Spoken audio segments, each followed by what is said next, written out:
കുടിശ്ശികയുള്ള SSK fund അനുവദിക്കണമെന്നാവശ്യപ്പെട്ട് കേന്ദ്ര സർക്കാരിന് വിദ്യാഭ്യാസ മന്ത്രി വി ശിവൻകുട്ടി വീണ്ടും കത്തയച്ചു. കുടിശ്ശിക ഇനത്തിൽ 1158 കോടിയാണ് സംസ്ഥാനത്തിന് ലഭിക്കാനുള്ളത്. ഫണ്ട് തടഞ്ഞുവെക്കാൻ BJP സംസ്ഥാന നേതൃത്വവും കേന്ദ്രമന്ത്രിമാരും സമ്മർദ്ദം ചെലുത്തുന്നുണ്ടെന്ന് വി ശിവൻകുട്ടി ആരോപിച്ചു. മന്ത്രി ജനങ്ങളെ വിഡ്ഢിയാക്കുകയാണെന്ന് BJP സംസ്ഥാന അധ്യക്ഷൻ രാജീവ് ചന്ദ്രശേഖർ പറഞ്ഞു.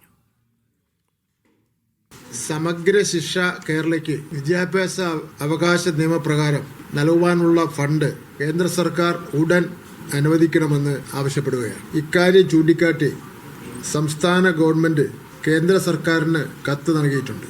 ഈ ഫണ്ട് ഈ നിലയിൽ തടഞ്ഞു വയ്ക്കുന്ന കാര്യത്തിൽ BJPയുടെ സംസ്ഥാന നേതൃത്വവും കേരള സംസ്ഥാനത്തു നിന്നുള്ള സഹമന്ത്രിമാരും കേന്ദ്ര ഗവൺമെന്റിൽ ഇടപെടുന്നു എന്നുള്ള വളരെ ഗൗരവമുള്ള ഒരു വിഷയം ഞാൻ ഇവിടെ ചൂണ്ടിക്കാണിക്കുവാൻ വേണ്ടി ഞാൻ ആഗ്രഹിക്കുകയാണ്.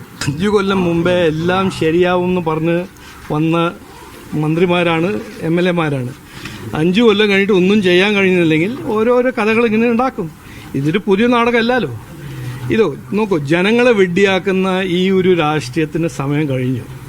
ഇനി നിങ്ങൾ എന്ത് ചെയ്തു എന്ന് മുമ്പോട്ട് പറയാം. ചെയ്തില്ലെങ്കിൽ പറയാം ഞാൻ ചെയ്തില്ല.